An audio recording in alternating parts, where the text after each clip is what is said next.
Today we have the 2016 Bmw X1. This vehicle has done just under 78,000 miles.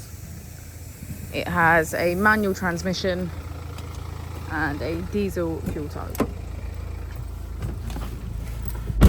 To the left of our steering wheel, we have cruise control as a feature, as well as our keyless ignition. On the right, we have voice control, automatic wipers, and automatic headlights. Moving onto our screen, we can access media, radio, smartphone integration, and navigation. If we put the vehicle into reverse, we can see that it comes with front and rear parking sensors. Just below our screen, we have our dual zone climate control with heated seats on either side. If we press our mode button, we can switch between sport mode, comfort, and Eco Pro.